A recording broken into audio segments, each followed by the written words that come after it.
What are the best hair toppers for thinning hair? How do you actually choose a hair topper without wasting money? And how long do hair toppers last with daily wear? Those were the questions I was desperately searching for answers to a bit more than 3 years ago. And I had no idea what I was doing. I have female pattern hair loss, also known as androgenetic alopecia, and when I started out, I got almost everything wrong. Wrong density, wrong base size, wrong expectations about how long a hair topper would actually last.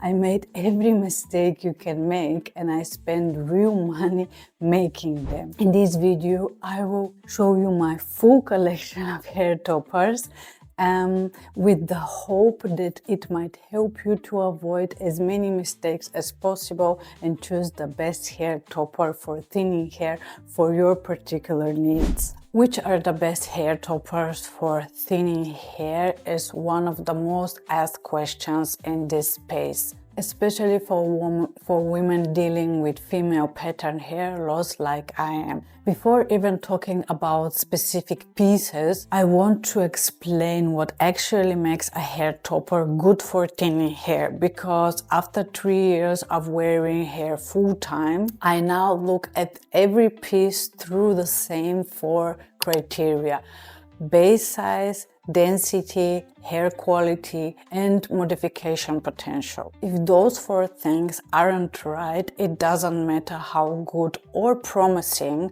the hair topper looks online. For my thinning pattern, which is crown, part line, and my hairline, bigger bases simply work better. My 9x9 open lace topper, which I'm wearing now, which is basically like a half wig, feels very secure and comfortable. 8x8 is really good middle ground, and 7x7 bases. When I mention the base size, I'm talking in inches because it's just easier. So 7x7 bases are simply too small for me. A good example of that is my Courtney monofilament topper from Uniwigs. I have 2 videos on it. At 7x7, the hair felt amazing when I first got it. Very soft, very shiny, but it actually had a lot of silicone on it. And I made the mistake of reviewing it before washing it. And after a few washes, the tangling started. And because the base was just too small for my thinning pattern, it never felt secure. I even wore it with the wig grip a few times, but it was never ideal. And the same thing happened with my heat-friendly synthetic topper, which is also 7x7. It's called Top Billing from Raquel Welch. And when I got it, it was very dense. Way too much hair for someone with thinning hair. I had to thin it out a lot. It works like in a ponytail, but the texture difference makes the blending with my own hair a lot harder. And that brings me to density, which is non-negotiable for me. For toppers, especially if you have fine hair, 100 to 110% density is kind of the sweet spot, and everything higher will be bulky and much harder to blend. And lower density always looks more natural, and the texture matters more than people think. Slavic hair will blend beautifully with your bio hair. South American hair can also be very good, and the closed lace toppers I own from Glückstränen are made with their South American hair, and that blends really well for me. And the color. When we're talking about color, going slightly lighter is always better than going darker. So if you are wondering what the best hair toppers for thinning hair are, start with base size, density, good quality human hair, not with brand names. Now let's talk about the pros and cons of hair toppers after 3 years of daily wear, using my actual collection. Let's start with my 8x8 silk topper from Glückstränen. It's probably my best investment. and it taught me a lot as well. The silk layer completely hides the knots so that the part line is incredibly realistic. If you are searching for the most natural scalp appearance, silk tops are hard to beat. The hair quality of this one is excellent, and with proper care and rotation, a silk top with good quality human hair can definitely last more than 3 to 4 years. But there are cons as well. The base is bulkier than lace, and because my front hairline is weak, blending it without cutting bangs into it is very difficult. I actually went to a specific specialized wig and topper studio to have it customized, and the stylist cut way too much density and didn't cut the bangs I asked for. At the end, I ended up cutting the bangs myself, and that was a big lesson to learn. Be very specific with stylists because the hair does not grow back. And once I added the bangs, it became completely throw and go for me, and now it's worth every cent to me. And then I have my two 8x8 closed lace toppers from Glückstränen.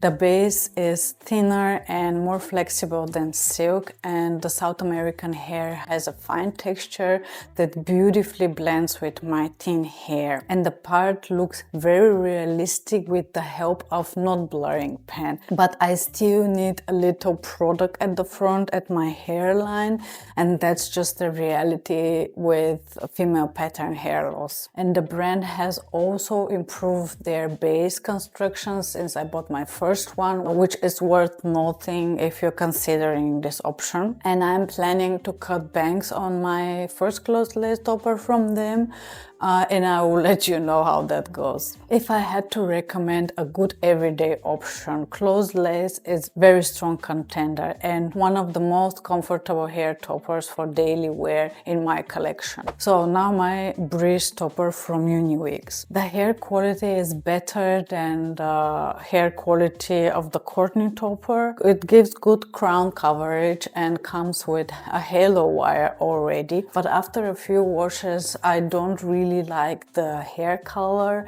and I'm planning to dye it. I also bleached the knots at the lace here at the front just to improve realism, and I trimmed it slightly at the bottom. And this taught me something important. Color matching is one of the most critical factors when choosing a hair topper for thinning hair. And finally, back to the Courtney monofilament topper. Yes, it's more budget friendly, but the silicone coating washed out, the tangling started, and the small base never really worked well for my thinning pattern. And this is a perfect example why cheap doesn't always mean affordable in the long run. Are hair toppers comfortable with daily wear? This is one of the most asked questions and one of the most important ones if you're considering wearing a hair topper every single day. And the honest answer is it depends, but most comfort issues can be solved. For me, clips are the biggest issue. My open lace topper, that's like a half wig,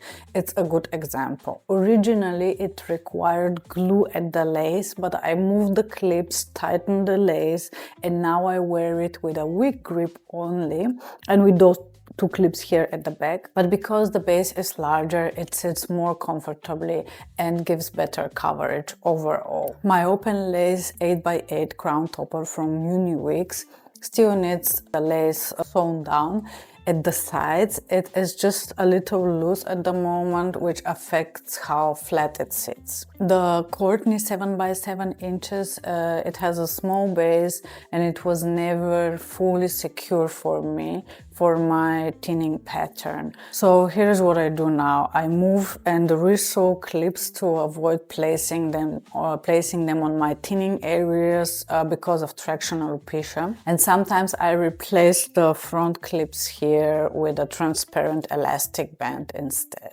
And for my open lace topper, I use a topper grip, which adds just a little bit of bulk, but it gives much better security. And are hair toppers comfortable for fine hair and daily wear? Yes, but you might need to make small adjustments. And don't accept discomfort as normal. Most of the time, small modifications can change a lot. How long do hair pieces last with daily wear? And is there a real difference between how long human hair toppers last compared to synthetic ones? These are probably the most practically important questions you can ask before investing in a topper. The answer depends on three things: hair quality, rotation, and care. I also have a video on how to care for human hair toppers and wigs. My silk top with high quality human hair can realistically last 3 to 4 years. My close lace toppers are also excellent longevity with proper care. The Courtney monofilament topper, well, tangling began after just a few washes, and that is what happens with low-quality silicone-coated hair. How long do human hair toppers last compared to synthetic? In my real experience, it's not even close. Human hair with good maintenance, good quality shampoo, deep conditioning, and good quality oil at the ends, and avoiding excess heat will outlast synthetics significantly. And rotation also makes a huge difference. Wearing one piece every single day without a break shortens its life considerably, and one quality human hair topper will almost always outlast 3 cheap ones. And that is the honest truth about how long hair pieces last. Are hair toppers worth it? After 3 years of wearing toppers on a regular basis, are hair toppers worth it? Let me start with the mistakes that cost money. Choosing density that was too high, not understanding my face shape, investing time and money in budget pieces with poor hair quality, trusting stylists without being extremely clear and specific, and not realizing my front hairline was simply too thin for certain base types without additional product and help. I have a video on all the mistakes I did when I started wearing hair. Now, what was worth every cent? My silk top, especially after I cut the bangs myself. My investment in high quality human hair and learning to modify pieces rather than giving up on them. But here is the truth that goes beyond the practical. The moment I stopped scanning every room worrying about my thinning hair, that is when I knew it was worth it. Wearing hair didn't change who I am. It gave me back mental space, and that is something no price tag can fully capture. So are hair toppers worth it in long term? For me, absolutely yes, but only when you buy the right specs for your thinning pattern, invest in quality, and you're willing to adapt and modify. So how to choose a hair topper without regret? If I were starting over today, this is exactly what I would do. If buying one topper, choose a silk top with bangs if your front hairline is weak and you cannot blend it. Or choose a close lace topper as a slightly more flexible everyday option. Stay in the range of 100 to 110% density maximum. Do not go higher. Invest in high quality human hair. Go slightly lighter with your color match. And measure your actual thinning area before deciding on the best size. Do not guess. I have a short video on how to measure your thinning area as well. If buying two toppers, a silk top and a closed lace topper in rotation is a very smart setup. They complement each other well. The silk top for the most realistic part line and the closed lace topper is just more breathable. Knowing how to choose a hair topper comes down to 4 things. Knowing your thinning pattern, know your base size, invest in quality, and be willing to modify. Those 4 things will have saved me a great deal of money and a great deal of frustration. Hair toppers didn't fix everything, but they gave me back freedom. And when you are dealing with thinning hair, the freedom matters more than I can say. If this video helped you, I would love to know which topper are you considering. Are you just starting out? I read every single comment, so comment below. Thank you so much for watching, and I'll see you in my next video. Bye!